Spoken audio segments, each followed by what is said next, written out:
Nima qilishyapti? Qimorxona ochilishidagi odat, unga ko'ra o'zlari uchun eng aziz narsani stol ustiga qo'yishadi. Yutqazgan odam qimorxona egasiga qo'ygan narsalari qiymatiga pul beradi. Yutgan esa so'ragan pulini oladi.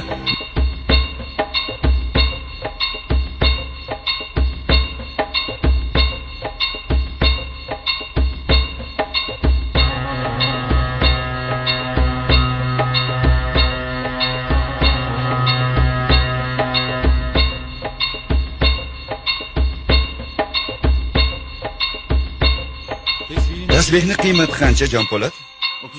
35 baravarini to'laymiz. 35 marta qiymati ortdi.